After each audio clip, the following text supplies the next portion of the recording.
Yeah, you're my new motivation guy, Kenneth. Appreciate that, bro. Appreciate that, man. All right, I believe that we're live now. Kenneth Monsanto of Fitness Authority, whatever it takes, fitness and vibes and paint. How you doing today, bud?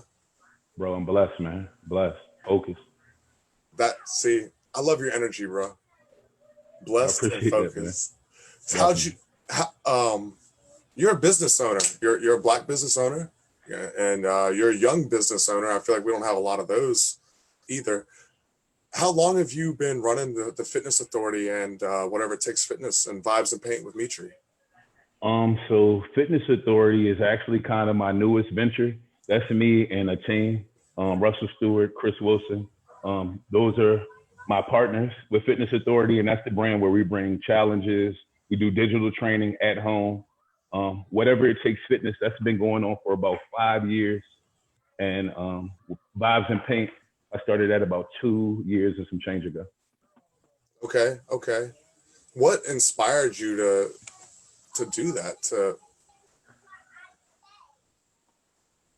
In what regards? Like what made me become a business owner? What are you asking me clearly? What? Not what made you want to be a business owner, because I'm sure a lot of people that is kind of the American dream, to be a business owner, to work for yourself, to not have to answer to anybody. Um, you said you're a man of God, so I'm sure the only person that Definitely. you really worry about answering to at the end of the day is your Holy Father. So, what inspired you to make businesses out of those pursuits? To be honest, bro, it started out of necessity, man. I was incarcerated for a long time. When I came home, it wasn't too many opportunities for me, and I was incarcerated as a child. So when I came home, it was just like, what can I do? And that's when I was just like, this is what I'm passionate about, and my passion is what really started to develop my purpose. And as far as the entrepreneur spirit, that's something that I've been my whole life. So since I was a kid, I was the guy who, when I was young, I would steal beers from the store, sell them in my neighborhood, on the church bus, sell candy. So I've always had my hands in knowing how to put some money in and double it back. So it just only made sense that I turned it into one of my passions with fitness and Vibes and Paint. I just saw a need, in the Fredericksburg area that I live. It's not too many places as a black man that I felt comfortable going out where it was safe, comfortable, and conducive for all parties. And it was just like, we don't have this. It's a need. Let me just add some value. So that was the science behind that. I see what you mean about not being conducive, because it does feel like the culture, the nightlife around here is very much geared towards one direction. Um, Definitely. a certain class of people and a Of certain course. race of people. So what have you guys been trying to do to make it more conducive to your community, to the rest of the community? It's so funny, man. The biggest thing is, this being creative, man, and just having things that, we do trap and paints, we do reggae nights, we do listening parties, we do day parties, we do fundraisers with high schools, anything and everything, man. Just bringing where our town is a commuter town, so we're right Yeah. in the Richmond, DC. So it's like anytime I wanted to go somewhere, I wanted to take somebody out, have a good time, a safe time. It was, oh, let's go to Richmond and do this, or let's go to DC. So it was just like bringing those opportunities to our area, at an affordable price, where it was a safe environment and an inclusive environment where everybody knew they were welcome. And God just blessed it, bro. Yeah, and what you guys do is really powerful in the community, man, especially with the way that you give back to the local high schools and stuff. Yeah, definitely, bro. I appreciate that, man. Adopt the Senior, man. That's our nonprofit, Kids Who Vibe, and it was really a necessary. I'm an individual. I didn't go to high school, but I understand the value of that, and that's a big part of a child's life.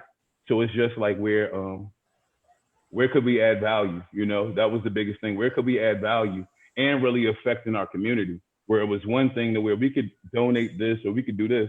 No, let's pour into these kids' future. Let's get the kids that's in our community, find out what they want to do, tell them to make a list, and we're going to get adults to pour into them. So it's been blessed, bro. I'm glad that our community is starting to stand up and really take advantage of pouring into our future, you know, because right now, you know, these people are going to be the lawyers, the police, the judges, all of the individuals in our community. So it's like when you get an inclusive thing where, you know, yo, they care about us. I have a mentor to direct me, where so many of us, if 5 years ago, 10 years ago, when you got out of high school, if somebody came and said, what do you want to do? Oh, I can help you with that. Where would you be? You know what I mean? Right. So did you have a troubled youth, Kenneth? Bro, I was wild, bro. You know what I mean? I'm from the Hampton Newport News area. Okay. So, you know, I'm one of those individuals, man, that early on in life, I started making bad decisions, you know what I mean? Or poor decisions, just due to, you know, all types of things, you know, environment, family, I think this, I felt this way, school. And then, bro, I just wrote off. It's like, it was social abdication where I don't have nothing to do. I don't know what to do. Nobody cares what I do. You know what I mean? I just didn't have any purpose. So it just led to me ultimately doing what I wanted to do. You know what I mean? Right. Well, the reason I asked that is just because you put off a vibe like you really want to help people, help young people that were Definitely. where you were troubled and making dumb decisions. I did a lot of messed up stuff too, dude. Like, you know, I'm definitely no saint. I didn't spend a lot of time incarcerated like you said that you have, but it seems like you really want to help people in that stage of their life where you and I were making horrible decisions, poor decisions. It's bigger than that, bro. I want to help people before they get to that stage in life. You know what I mean? It's not about prevention is the best cure. You know, where now it's just, you know, I understand with me, like I said, I could give you a sob story or a list of this happened, I didn't have this and all of that. But the biggest thing is where I didn't understand these principles that man, it's free for us to give. And as adults, man, it's our responsibility, especially me as a Black man, due to the state and climate of our community, our society, and our world. It's like I have a responsibility. I'd be wrong not to do right, you know? Right. And that's, I think about that often too, because, you know, I come from a alcoholic family, a house of chaos, divorced parents, dysfunction, drug addicts. Mm-hmm. And it's very, very, very easy for someone to blame their life or where they're at in life on their childhood or whatever, on their parents. Of course. And at a certain point, I became responsible for my own actions, my own decisions, my own interpretations. And once you realize that, you have to move forward with that knowledge, and you can't blame other people for your problems. Definitely. I mean, it gets you nowhere. It's like you blaming you. I'm upset. My parents did this. That's like you drinking poison and you wanting them to die by you running around with that in you, bro. It doesn't make sense. Right. Wow. That's deep. Yeah. It's like a self-destructive to kill someone else. Exactly. That's deep, man. So a big reason I wanted to have you on is to talk about fitness, because I'm in self-discipline. And then we were talking before the podcast, time management. It seems like you have a good grasp on all those things, being a business owner with all these different ventures. You're traveling right now out of town, networking, and just trying to expand your range and your network. And you're running these fitness programs. That's what I really wanted to talk about. How has the COVID affected your fitness programs? Bro, to be honest, bro, it's been a blessing business-wise for me, you know? To be honest, like I was one of the individuals that I want to say around March 5th, I saw what was happening and I made the pivot immediately. Okay, how can I leverage what I do well in person on digital training? It was a no-brainer. So, you know, I was able to put that out there, start my classes, start my challenges, meet with my team before individuals even kind of knew what was going on. So it was just like, I kind of anticipated what was going on. Yeah. And my product, bro, my product is, you know, my team, the people I surround myself is A1. Like the challenges, we just ended round 2. And I want to say they're 31 days. And bro, we getting hella gains, bro. Like the people are looking amazing, bro. Like, it's like, I look at them and I'm like, damn, I'm good. Like, you know what I mean? So it's been a blessing, bro. Like, to be honest, it's just that pivot and being being proactive, bro. Because, you know, crisis is a time for clarity, but crisis brings great opportunity to those who have vision. And I'm not talking about this. I'm talking about this. If Yeah. you have vision, you know, it brings opportunity. You know, that's why we know essential. We've been talking about essential things. You know what I mean? So in this time, we've been able to, okay, get away from this, get away from this. It's not essential. It's like, you know, nobody's talking about NFL, NBA, all of these things now, you know what I mean? But 6 weeks ago, the only talk was toilet paper. So it was just like, what can I leverage? What can I leverage that I do well in person over technology? And like I said, like it was just bro, it's just God, bro. I can't even take credit, bro. It's God. You know what I mean? I can't even take credit, bro. You think that he works through you? He uses you as a conduit? Hell yeah, bro. You know, and that's only because, you know, I'm change leads, feelings follow. You know, where, you know, I'm in a place of obedience, bro. Obedience is better than sacrifice in my life. That's how I'm living, where it's just like, yo, if I'm instructed to do something and it's just like I'm maneuvering, my decisions are channeled through him. So it's like I pray, then I'm making decisions. You know what I mean? I'm doing my research, then I'm making decisions. You know, I'm referring to mentors, then I'm making decisions. So it's a channel, a system of checks and balances. Once I put in place, man, it was unbelievable, man. It's just been, I could just say, man, it's been good, bro. It's been good, bro. I can feel it, man. I wish that I could do this podcast in person. I miss doing the podcast in person because it's more organic and you can feel somebody's energy, but man, you got it. You got that energy. Do you think that there's been a barrier with you and your with the trainer trainee relationship because of having to do it virtually and not being able to physically be in the same space? No, bro. And I say that in the sense of like, you know, one of the biggest things, man, is, you know, like me, like the things that I tell my clients, I do. You know, like I'm in this journey too. At the 31 days of challenge, the last one, round 2, I picked up new disciplines and did it. And it's just like, you know, right now I'm talking to you. I'm in your crib, bro. Wherever you're at, I'm here with you. I'm feeling you. And I'm fully engaged in the process. So it's like, it's one thing to have a trainer, but it's like, yo, we want to know everything. I want to know if you're drinking. I want to know if you're recovering. We're going to hold you accountable.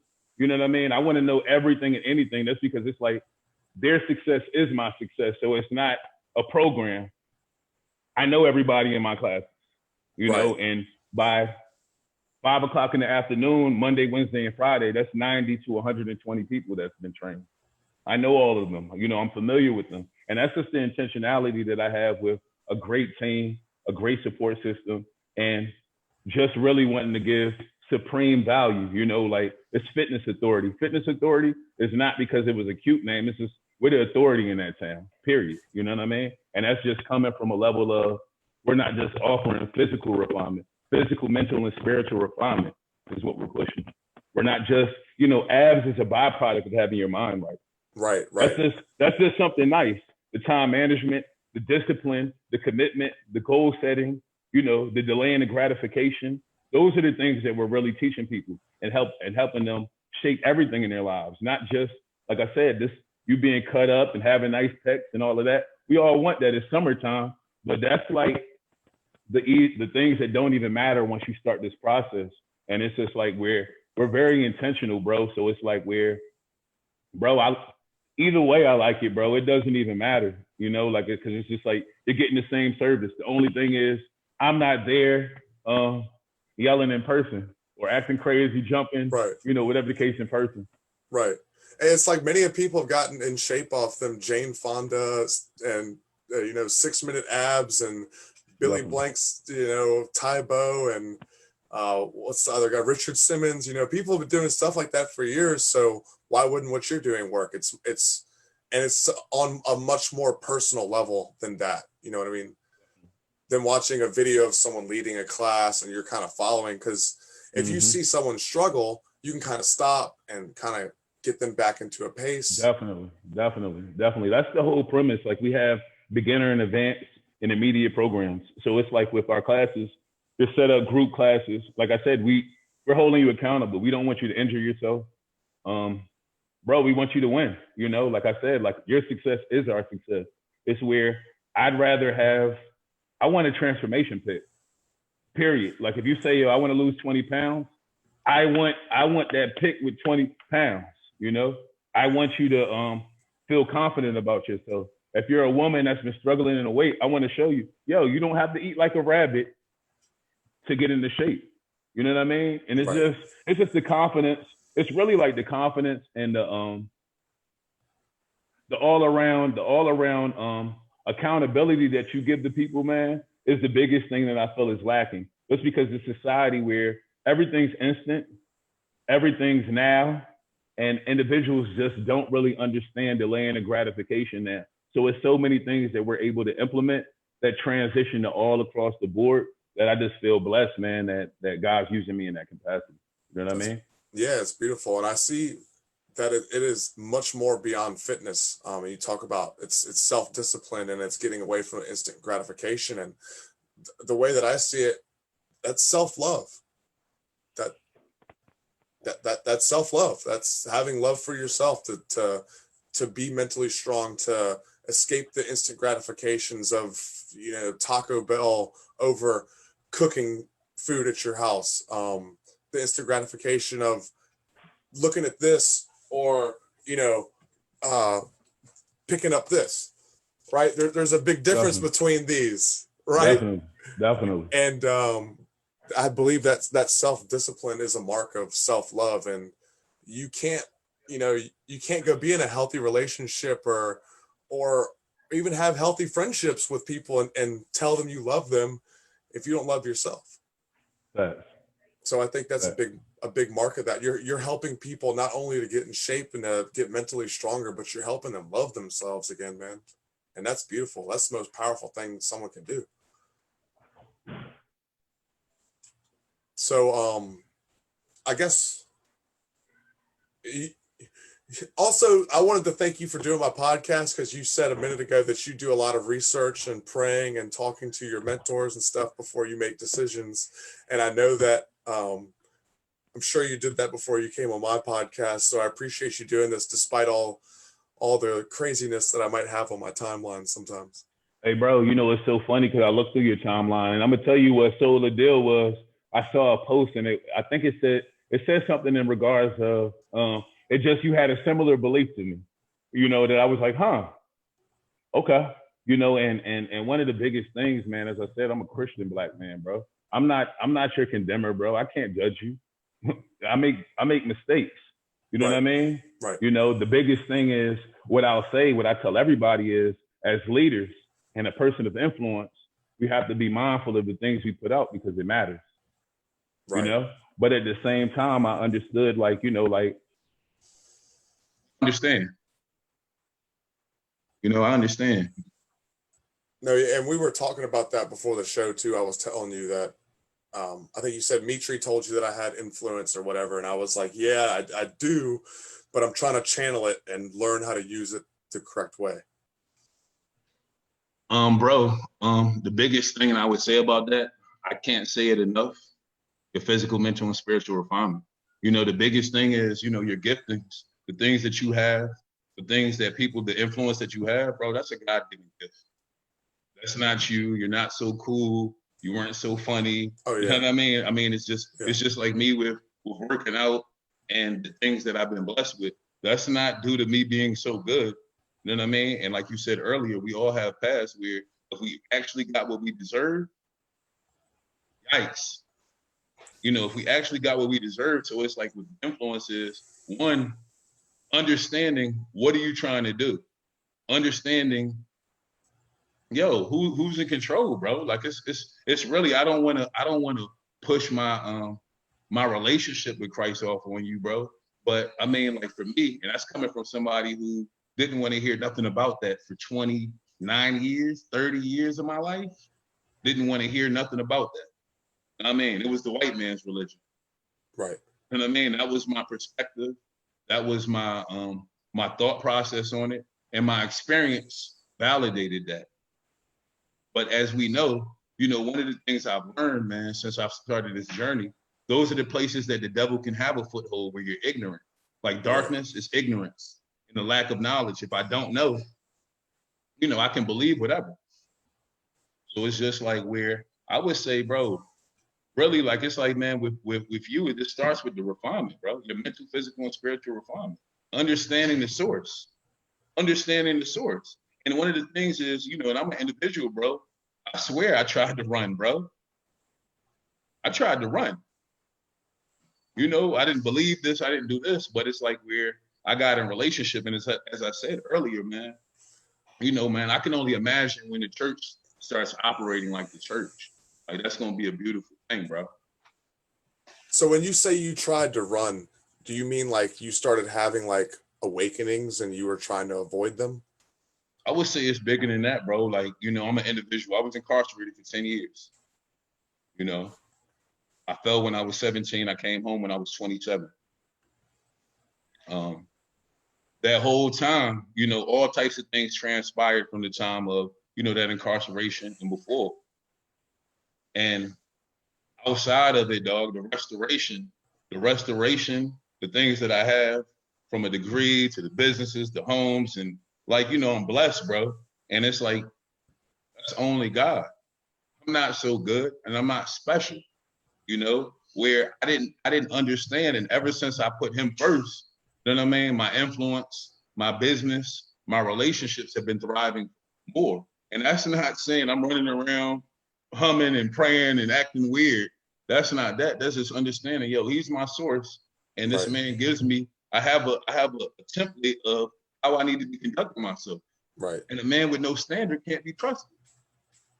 So when you get in touch with that source, it's about getting in line with it and kind of being like water, like Bruce Lee says. You got to be like water. Bro. It's deeper than that. Relationship, where it's like a relationship. For example, we're getting to know each other. Our relationship, in order to do that, you know what I mean? I have to nurture it. I have to spend time with you. I have to talk to you. I have to know what makes you happy and what doesn't make you happy. There's certain things you're not gonna like. And there's certain things that you might not, you know, like you would say, you know, God says, don't have sex before marriage.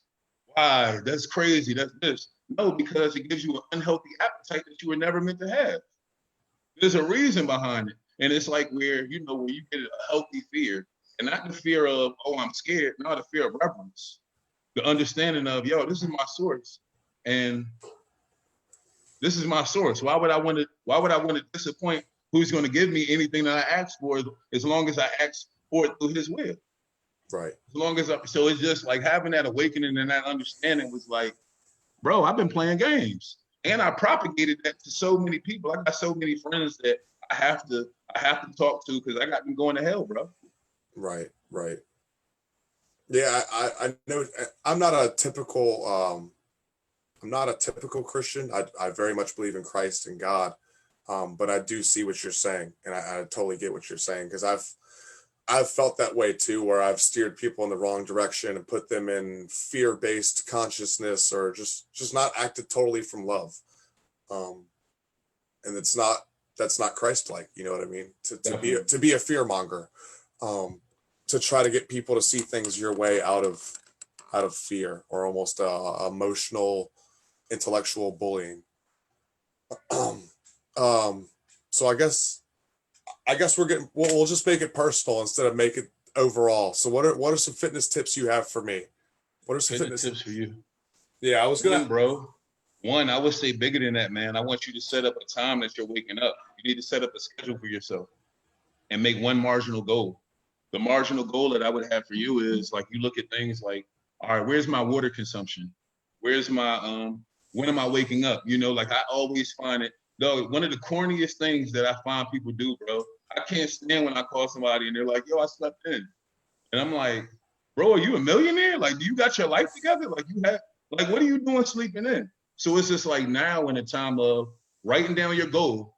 That's one of the things, writing down one goal and writing down one step that you can implement right now, physically, mentally, and spiritually to get to that. It's really that simple. Whether it be, yo, I'm gonna pick up this book and read a page every day. I'm gonna be intentional about drinking my water. I'm gonna set up my time. I'm waking up at this time and I'm gonna do this. You know, so it would be where, like I said, the body follows the mind, bro. It's more of a mindset. It's more of understanding that, one, you have to feel like you're worthy. One, you have to feel like you're worthy of being healthy, especially in times like this, bro. You know, everybody was worried about health. You know what I mean? It's so, and this is the one thing that we all, the only thing that God gifts us with, the only thing everybody is time. That's the only gift that everybody gets. And it's just like, what are you doing with your time, bro? What are you doing with your time? You have 168 hours a week. You sleep, you don't sleep all night. You look like you're a late sleeper. So say if you sleep 40 hours a week, you still have 128 hours. Say if you work, what, 50 hours a week? 50 hours?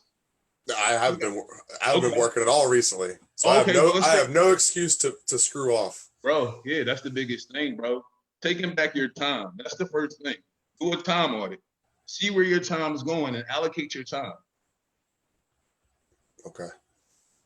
No, that and you're right, man. And I know that too. And it's like I can literally, it's like an out-of-body experience. It's like I'm watching myself scroll Facebook or do whatever thing that it is that I shouldn't be doing, that's wasting time. And I'm like, you shouldn't be doing this. You shouldn't be doing this. You shouldn't. And it's like I'm just watching myself.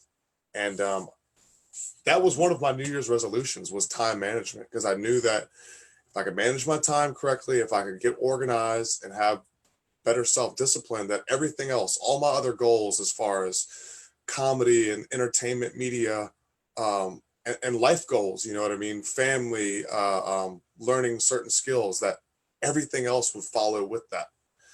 And I've done good in some areas. And then, like I told you, when I moved in March and then all the COVID stuff hit, I lost my momentum. I lost my focus, and I'm just now trying to get back into that groove. Bro, we're doing a podcast. You're not trying to. You're doing it right now. You're doing it right now. It's just the biggest thing, as I said, allocate your time. Take back your time. I can tell you what I'm doing at Friday at 9 o'clock. Lord willing, I wake up. You know, my free time is allocated. It's not just, oh, I'm just doing whatever.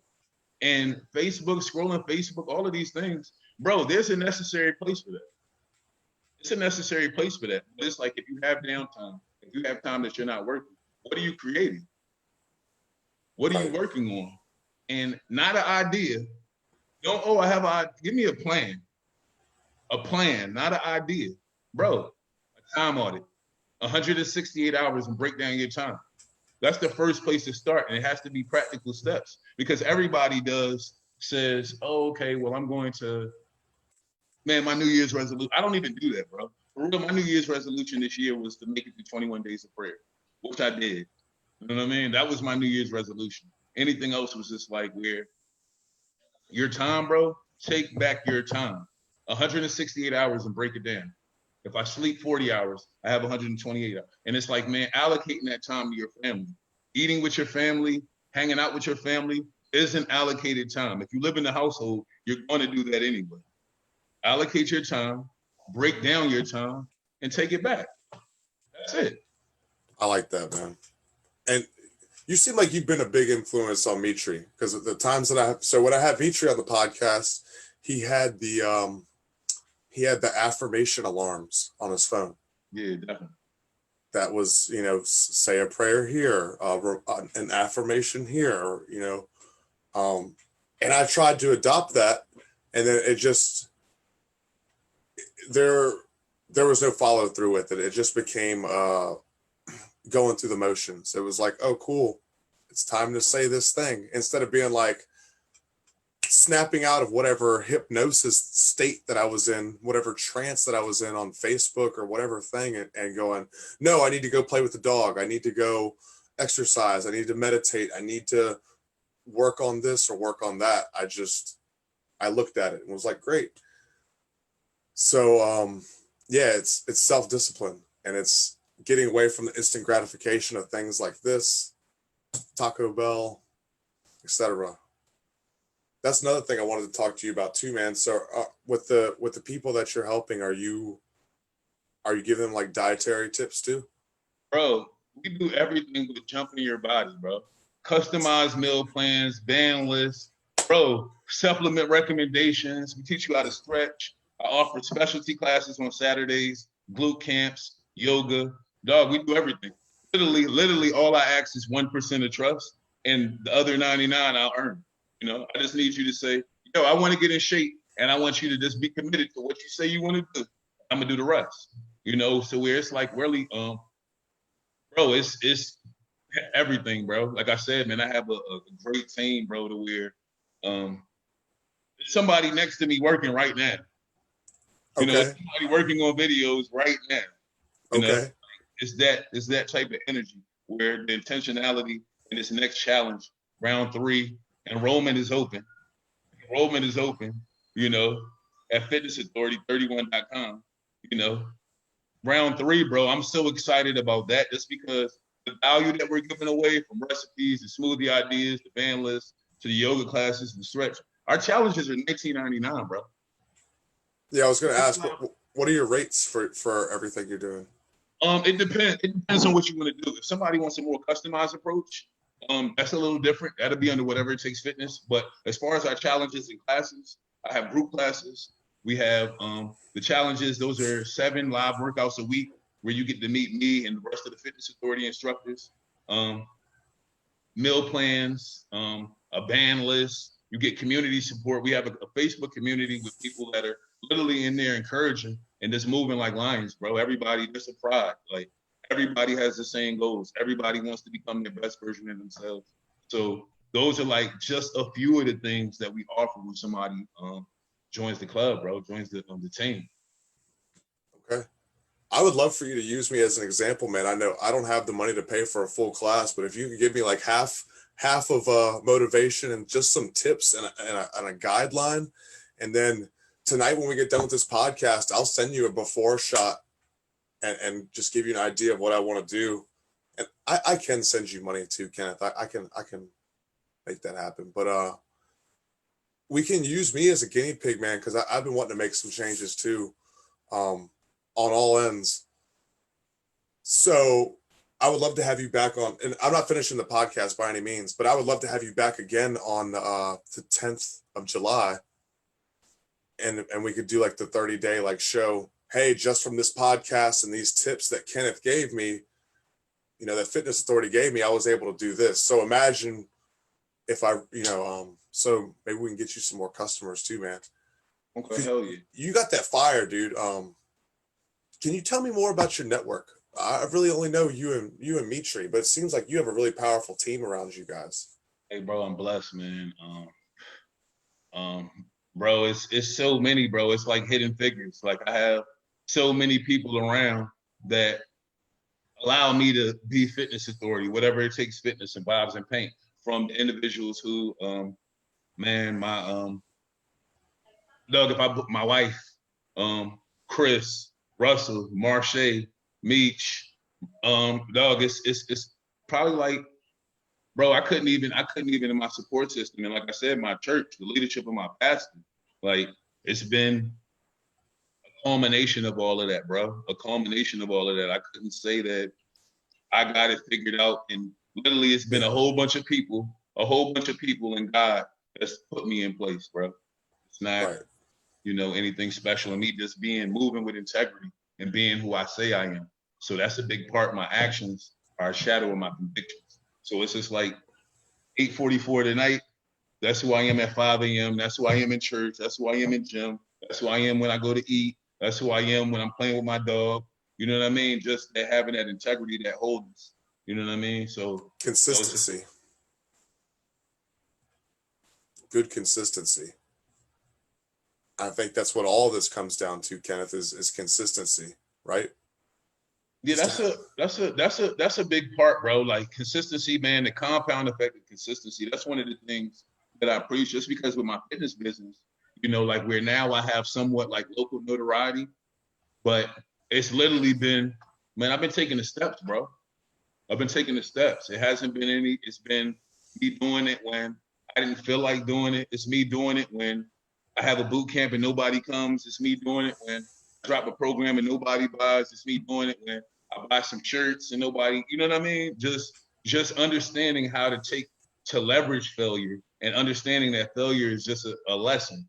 You know what I mean? Failure is a lesson. You know what I mean? It's not It doesn't mean stop. It doesn't mean quit. It means, yo, adjust, adapt. You know what I mean? You have to grow. You got some more, you know what I mean? Yeah. Yeah, we're never too strong to keep growing. We're never too enlightened to seek enlightenment and to keep trying to better ourselves. It's when we get complacent, well, that's when we start screwing up our focus and our momentum. And now we're sitting here like I am today, looking for motivation and inspiration from you. Hey, bro, you know, it's so funny, man, because it's like, you know, I tell everybody, it's like, it's nothing to beat yourself up over though. Right. That's the beautiful thing. That's the beautiful thing about having a relationship with Christ. You know, it's like where I was an individual, man, I did this, I cursed, or I did this, I'm not this. And it's like, yo, that's a whole bunch of religious stuff. That's a whole bunch of religious stuff. I'm not into that. We're not into that. You know what I mean? And I want you to recognize, because you said that again, bro, it's nothing more powerful than to change mine. If you say right now, you know what, bro, I'm getting in my bag, and that's what I need you to be if you want to work with me. I don't want no money unless you want a transformation. I don't, you know, like I said, bro, money's a byproduct of value. You know what I mean? Right. I just add value, and that's how I make money. I need to make money off of this. I don't need to do that. I don't move like that. I don't run my business off of that. I don't make decisions off of that. Can I add value to this situation? Right. It's nice to make money off doing what you love, but that's not why you do it. Yeah, I mean, no, don't get it misconstrued. I'm in the business because I'm a businessman. Don't get it misconstrued. But like I said, bro, I've understood that refinement brings value. Value brings significance. Significance brings influence. Refinement brings value. Value brings significance. Significance brings influence. So if I'm refining mentally, physically, and spiritually, I bring myself value. And a lot of people, it's like, look at our celebrities, our NFL and basketball players. On a personal level, people didn't like Michael Jordan. He did this, he did this, he did this. But they paid for his discipline. Everybody loves the fact that he's willing to play with the flu. You know what I mean? Everybody loves the fact that he's going to do anything to win. And once you have your discipline and you cultivate that, they pay you your tithes and offerings. They come see you. Right. That's when you become the money bag. Don't chase that, bro. Refine. You're refined physically, mentally, and spiritually. Okay. Now, repeat that. What you had for me a minute ago. You said it twice. There's power in 3. Refinement. Refinement brings value. Value brings significance. Significance brings influence. Refinement brings value. Value brings what? Repeat it back to me now. You said it's a rule of 3. Refinement brings value. Value brings significance, and significance brings influence. Exactly. Okay. Making a flow chart. Hey, bro, refinement. Like I said, and it is so crazy because, like I said, like, you know, me and Meech talked about you this morning. I said, yo, what's up with bro? He said, man, blah, blah, blah, blah. But like I said, one of the biggest things that he brought up, he said, bro has influence. Now, do you have influence or leadership influence? I think you have influence. Leadership influence is getting people to do what you want them to do because they want to do it. Now I was turning that influence to leadership influence, but that only comes by refinement because you have to be trusted. You know, any of my friends, anybody I know, I can say, yo, I want to use your car right now. And I can get their car. Bro, I need whatever right now. And I can get it. You know, I'm not, let me get your house, you know what I mean? Nothing crazy. Right. But I say that in the sense of that trust is built by consistency because trust is only built by consistency. You can't trust nobody unless they're consistent. So it's just like understanding, and it's like with yourself. So it's like my trust was developed with people because I consistently read.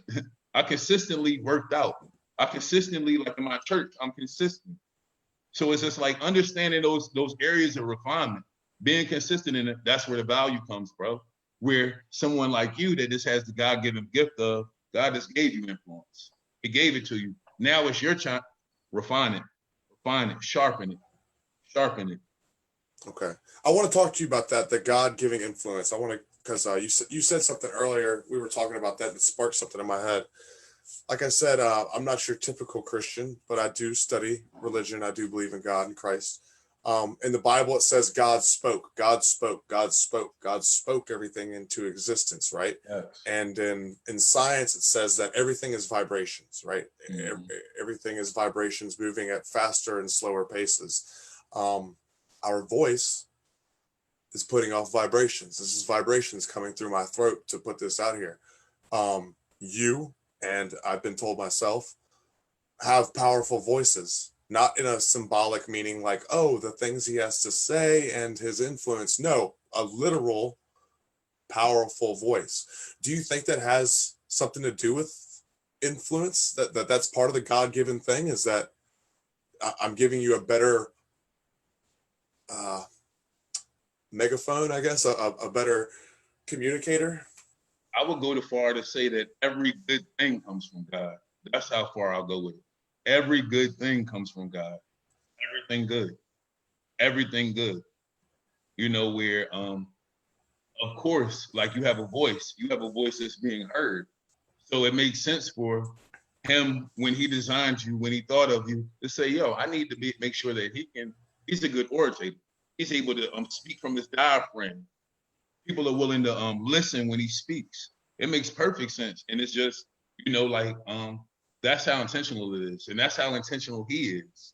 He's intentional. There's no mistake that we're talking right now. There's no mistake that you and me, he's intentional, bro. So it's Right. just like where any of the decisions, any of the things that have been transpiring since you moved, since COVID-19, I'm not God, so I don't know what's gonna happen. But I know he's in control. Right. And I know that if he wanted to, it could be gone. If he Right. wanted to. So it's just like we're now, but I also understand that God didn't give us chairs. He gave us trees and put the chairs in the trees.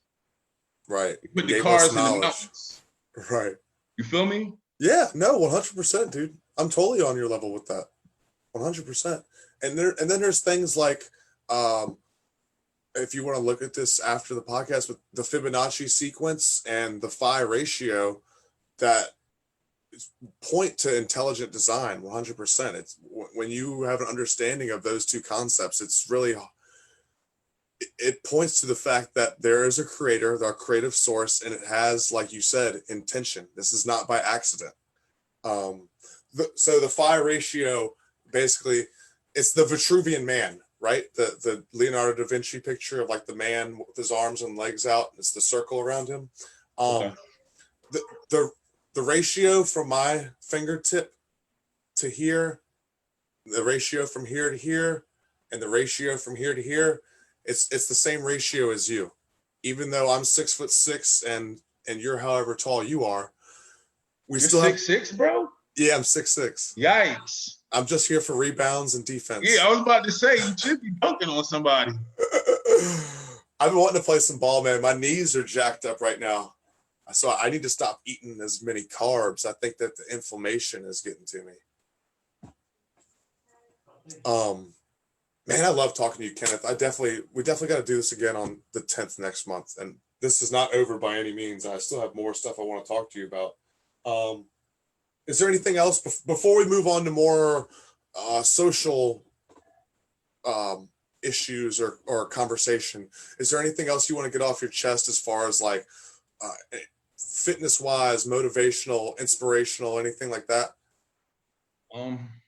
Not really, bro. I mean, my platforms, whatever it takes, fitness authority 31, my trainer Kenneth, the websites, like, I mean, anybody who wants to know can check me out there. Any questions, and it's work. And then it's if like, anybody wants some work, it's free smoke right now, and it's summertime, so And then, like you said, when you were speaking directly to me, if you have a goal and intention and you audit your time and use it correctly, then everything else that you ultimately want should come with that. Definitely.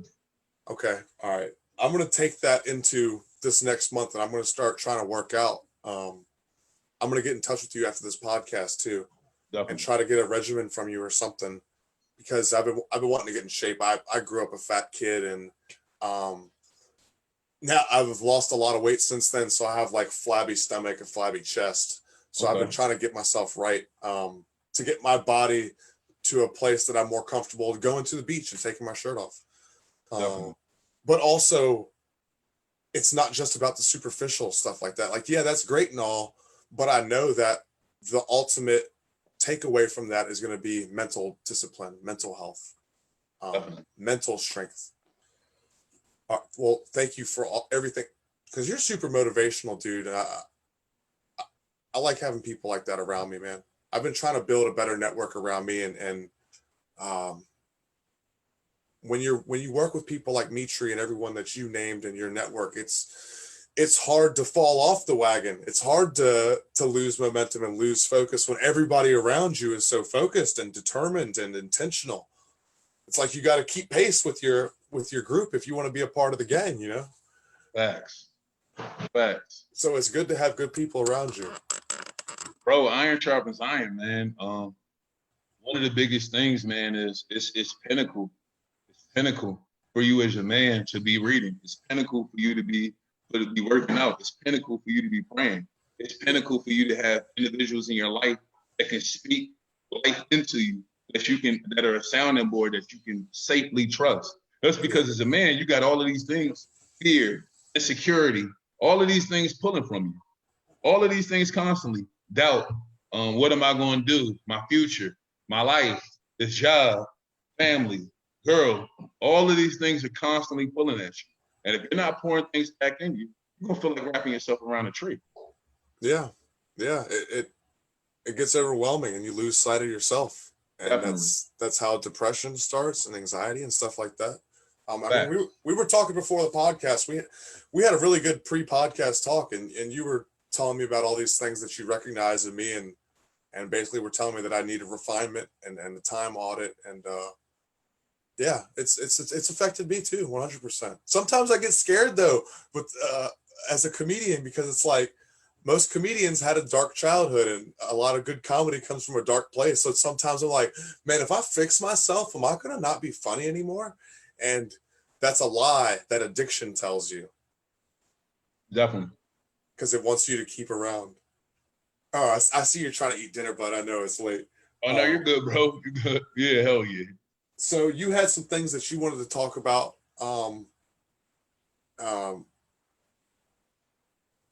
Before I got into that, I kind of wanted to talk to you about everything going on with Black Lives Matter, George Floyd, and that's on a national level. But I also want to talk a local level too, because we got the slave block removed downtown.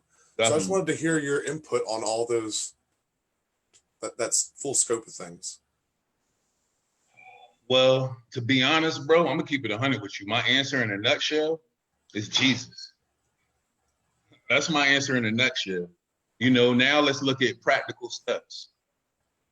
The slave block is so funny. A year ago, when a person in my network, we did a march on that slave block. I remember. About a year ago. Yep, I remember you guys did that. You know, and one of the things about it is it's just like, man, just because we can do something doesn't mean we should. You know? So it's like looking at the slave block and understanding what it does to half of the community that we live in. It's just not a wise decision. So I think that it was necessary. And outside of that, it's like, man, I think that anybody who feels like it should still be there, let's have a heart check. What does that represent? Because the reality of it is we talk about slavery and all of these things like it was a long time ago. Because I remember in school learning about the Holocaust, and I was told never to forget and never remember, you know what I mean? All of these different things. But slavery, that was 154 years ago. Right. That was 154 years ago. So that means 3 generations ago, there were slaves in this community. It's like if you look at the what's that church, man? Is it Shiloh Baptist that's downtown Fredericksburg? Yep. You can see on that wall, oh, this was overseer and all of these different things. Mm-hmm. Where it's like now it's a stain on our community having that slave block. It's something that divides us. Yeah, it's very like polarizing. Definitely, bro. It's a slave block, bro. Yeah. It's a slave block, meaning that anybody that's from that area, bro. Anybody from that area, like my grandparents were slaves. The Emancipation Proclamation was 1865. The last modern day accounts that they were still running plantations was 1906. Right. Then you go forward. So we have Jim Crow. Then we have separate but equal. Then we have this prison industrial complex to black men getting killed, black women getting killed, just getting tried on the street, lynched on the street. So it's an area where I think that us as in this area, it's like, is anybody like your hair, like what does that mean to anybody? And it's like, if you feel like it's okay to own someone, you know what I mean? If you feel like that's okay, I think that individuals like that need a heart check, bro. Yeah. They really need a heart check and see what's their motivation behind that. What influenced this? What is it that has me feeling this way about other people for the color of their skin? You know, that's crazy. No, it's crazy. And it's crazy that it being taken down was almost as divisive as a topic as its existence in the first place. Facts. It was like, what the amount of, for lack of a better term, racists that came out in defense of the slave block was astonishing. It's crazy, man. It's the community that we live in it's weird, man, because we're right in that crossroads. We're literally right in that crossroads of I heard somebody the other day call it the gateway to racism. And it does feel like that sometimes, man. You very much have the old boys club here and a lot of country Confederate flag flying people that are just ignorant. It's what it is. It's ignorant or fear. You know, is that what it is? Are you scared of other people? Bro, they're victims of the system too. Right. Yeah. Yeah. Exactly. They're victims of the same system. Right. The thing about it is, and that's why us as Christians, like I said earlier, man, the devil can have a foothold any place that is darkness. That's where ignorance is. That's why us as Christian men, bro, it's pinnacle for us to shed that light. It's pinnacle for us to share that example. And that's why, back to like that content comment that you said, bro, you got to recognize, man, your voice matters more than you know. You got to recognize that, you know, one thing that you can say could change everything. Right. You started out with 12 people, bro. You know what I mean? Look at all of these people that we admire in history. The only thing that they had is their actions were shadows of their convictions. Their actions were shadows of their convictions. Yeah, it wasn't, oh, I'm doing this. It's like, bro, as I told you, integrity. You know what I mean? Meaning like from the root word, integer, whole. Oh, I'm just saying, you know, where, bro, integrity, man, and heart checks, man, really need to be given out, especially to those who say that we have like those with influence as yourself. So it's just like it's a society where we're all victims of the same thing, but it's like a lot of us don't even know it. Right. A lot of us don't even know it. And I'm speaking more for white people. A lot of them don't know it. Yeah. Yeah. Well, and you know, that's another thing. That's why I appreciate having you as part of my network now and having you on the podcast, because you're a very good friend in the sense that you gas me up. You gas the people around you up, right? You build people up, but you're not a yes man. You're not going to sit here and just give me an affirmation for something that you don't agree with. You'll call me on my BS and go, hey, you need to audit your time. I see A, B, and C with you, Scott, and I feel like you can fix these things about yourself. How can you be friends with somebody if you don't do that? Are you friends if you're not holding each other accountable? I think it happens more often than not. That people don't. There's no more brotherhood like that or sisterhood. There's no more covenant anymore. You know what I mean? There's a lot of lack of accountability between friends and community. At least it feels like, or maybe that's just my. And I'm not saying that my friends don't hold me accountable. That's why I love the friends that I have, because it's the same way. They support me in everything that I do. They gas me up, but they'll call me on my crap when they see it.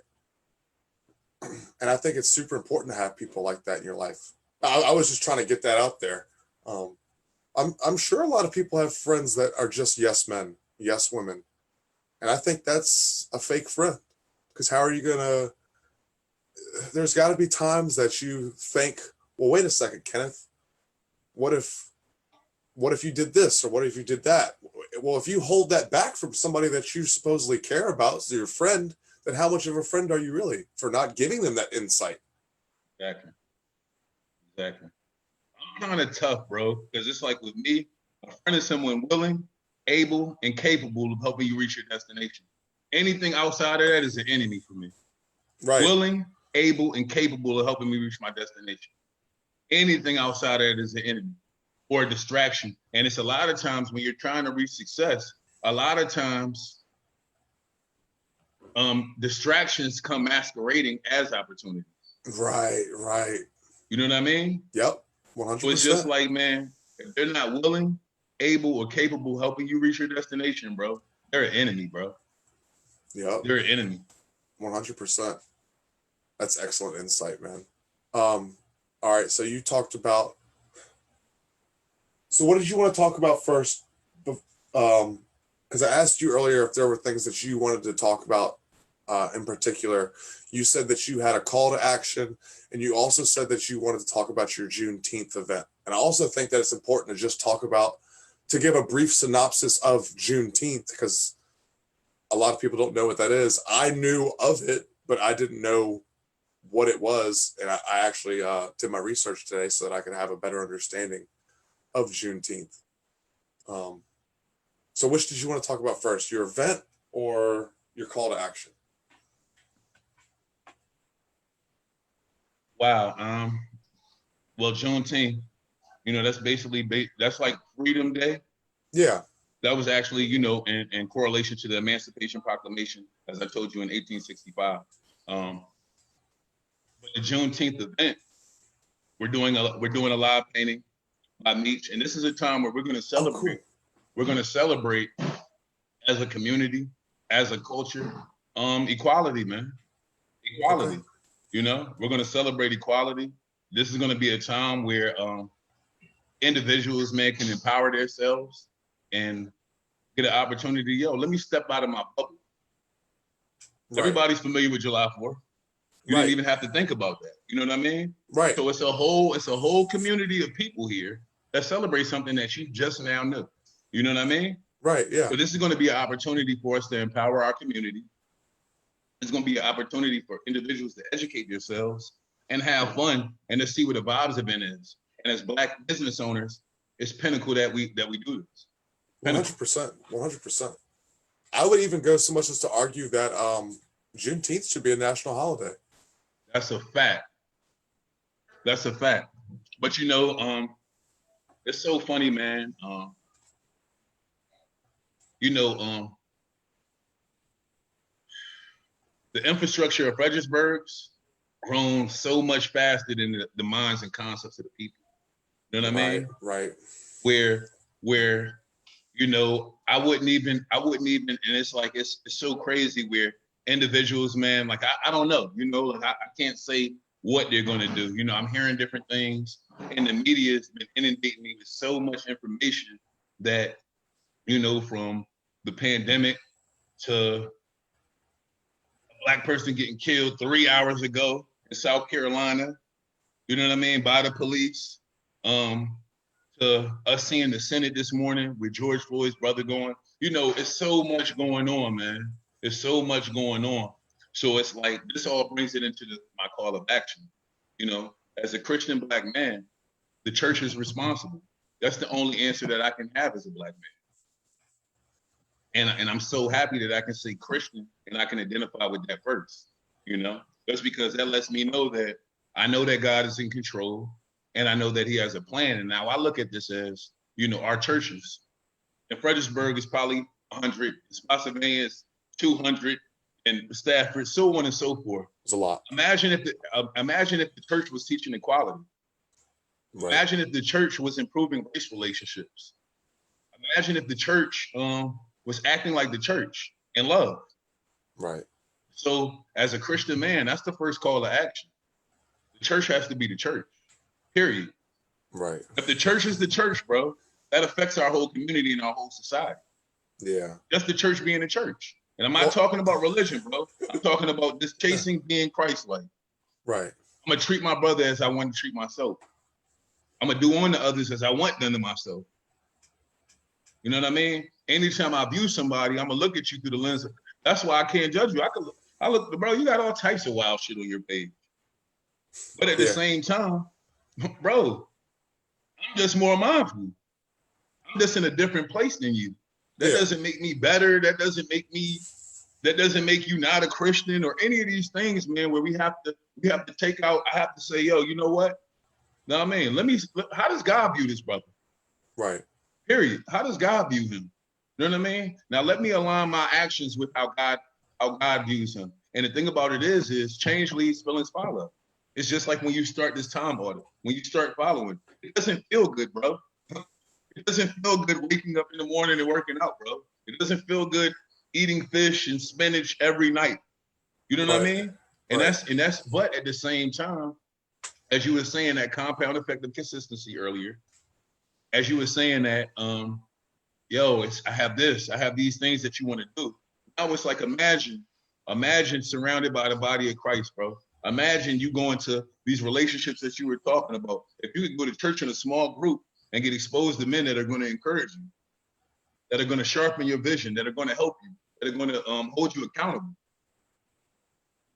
The church just has to be the church, bro. And me and my team have actually developed a curriculum that we want to launch, man, to any and everybody that is willing, man, and that wants understanding, empathy, change, and to open up dialogue. It's a 12-week curriculum, 12 weeks for adults, 6 weeks for children, and then it's a leadership steps that the leader will be taking that's teaching the curriculum to just impact that change. Just because it's like, I've been seeing a lot of memes, in regards of one bad apple. I saw a post.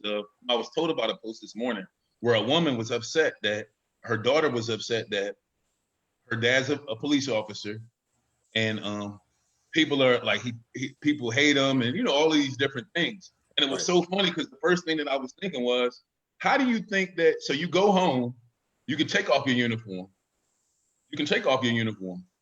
Now imagine the black child that the dad's hated, she's hated, her mother's hated, and everybody she knows hated. And I mean, my nieces and nephews are marching in Black Lives Matters at 6, 7, 8 years old now. Right. They have to deal with a society where everybody's on edge. You know what I mean? Right. Dog, my trip down to Florida, bro, I rearranged the time that I was leaving because I wanted to be driving daylight just because it'd be more susceptible. If something happened, I would be seen. So that's the anxiety that as a black man we have to walk around with. You know what I mean? Yeah.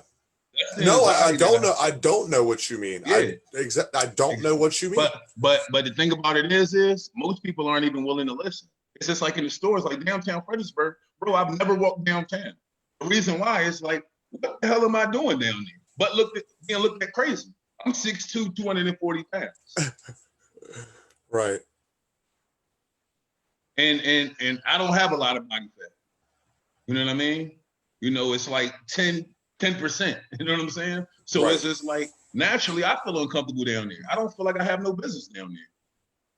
Right. And this is a community that I live, that I put money into, that I pay tax dollars into, that I build up, that I consistently pour into, that I've owned fundraisers in. You know what I mean? That I give away things. And it's like, it's so funny because most of the things we do, we don't even post about because we don't need the applause for doing what we're called to do. Yeah. So it's just like the individuals who have a voice, who have a platform. And one of the things is, as a black man, bro, I mean, you can talk to so many people that I can't talk to. You can stand up to things that, dog, it was like, bro, at one of the protests, they were yelling out white shield. Because they were spraying the black people, and then the white protesters would come up and they would stop. Like it's that real in America, bro. And it's something that's been denied. It's something that people, we don't, you know what I mean? The criminals, it's so crazy. There's so many crazy narratives that are coming out. And it's just like, yo, when are we just gonna say, yo, let's do it God's way. Let's try it his way. Let's try it his way. And I'm just talking about the church. I can't speak for the community, but I do understand that if the body of Christ stood up and just did what they were called to do, I know what the effects it would have on our society immediately. I'm not talking about a long time, immediately. Right. And this is coming from a black dude that goes to a white church. I go to a white church. My pastor white, bro. You know what I mean? But you know what? It was beautiful that he had to call to action, that he had enough sense to say, yo, this ain't right. because you can't be a good person and see certain atrocities that have been going on and not feel certain types of way. Yeah. You lack empathy, like you were saying earlier. You lack empathy if you can't look at those images or that image of George Floyd or read that story about Breonna Taylor and that doesn't make you sick, then what'd you say earlier? You need a heart check, right? Need a heart check, bro. Need a heart check. Dude. I think a lot of us do. You've helped sharpen my vision. You said that a minute ago. You helped sharpen my vision inwardly. And that's where it starts. That's where it starts, Kenneth. Man, you're a powerful speaker, brother. I appreciate that, bro. So you're trying to get the churches on the same page. That's your call to action? Yeah, I would even say bigger than that, bro. Just because it's like, like with my church, man, the biggest thing is affecting change. As I told you earlier, Jesus started with 12 people, bro. I'm a Christian right now. He started with 12 people in a different country 2,000 years ago. You know what I'm saying? So it's like, we can't, bro, the church has to be the church. People that call themselves, like, it's like earlier, you kept diverting, bro. You know what I mean? It's like, oh, if you're saved, you're saved. The thing about it is, are you walking in your purpose? And the thing about it is I can hear it in your voice, bro. You're ready for purpose. All your, bro, everything you said just led me to like, yo, bro, I can only imagine if he starts walking with Christ, bro. I can only imagine your influence, your comedy, your platform, your voice. So it's just like, I need the church to do what they say they're doing. That's what I need. Right. That's what the world needs. The church to do what they say they're going to do. You need them to act, not say. Exactly. I'm tired of posting. Yeah. The posting, I share some things only because it's only right. Because it's like maybe somebody that hasn't seen this will see this and might respect me and hear it from me. So it's still, but I'm tired of posting police killing black people. I'm tired of seeing beatings. I'm just tired of it, bro. Yeah. And I can't understand how we're in a society, bro, where it's like now it's kind of changing because some action has happened on the other side. You know what I mean? Minute action. Nothing's really happened yet. Yeah. Nothing's really happened yet. No, yeah. You know what I mean? So it's just like where, man, the church being the church, bro. The body of Christ being the body of Christ. Us stepping up to our purpose, man. The individuals who have platforms standing up and using their influence to propagate what God loves, bro. Right. What God loves. So no matter what your interpretation of the Bible is, whether you're Catholic, Protestant, Baptist, Southern Baptist, Pentecostal, Episcopal, hippie in a sunroom, it's be a man of God and a woman of God. And this is something I like to talk about too, be a 7-day-a-week Christian, not just an hour on Sunday morning. Facts. It's not a networking event, and it's not. I study a lot of religion. One of my favorites to study is Hindu, but in Hindu culture, religion isn't like a subsection of culture that you go do on Sunday. Yes, they have that. Yes, it encompasses everything. Yeah. And that's like you said earlier, you see the chair and the tree and the car and the mountain, and you know that all of this is born out of one thing. And then you look at the cup and the pen and the microphone, and it's all because we're God's brothers too, and we're here to help create this stuff. Kenneth, I love you, man. This is a great talk. I got to have you back. I'm going to let you eat your dinner. Yeah, man. Appreciate you. Is there anything else you want to get off your chest? Bro, enrollment is open, man. Enrollment is open. Enrollment round 3. Enrollment is open. Bro, and with you, bro. Bro, I need you to walk into that purpose, bro. Okay. I need you to handle your business and do the things that you told me you want to do right now. You know what I mean? Okay. Other than that, man, God bless, man. Appreciate you having me on. And yeah, bro, let's get focused. Let's be the change that we want to see. Yeah. And then like you said, if I want to, you said you want to see me do those things. Now what I have to do is put my goals out there, to tell some friends my goals, and then keep myself and have my friends help keep me accountable. Definitely. Definitely, bro. You have a good night, bud. Thank you for All right, doing bro. this. I'll see you again on July 10th. All right, Cool. hell yeah, I'll lock you in. All right, beautiful. You have a good night. All right, bro. Bye. Bye.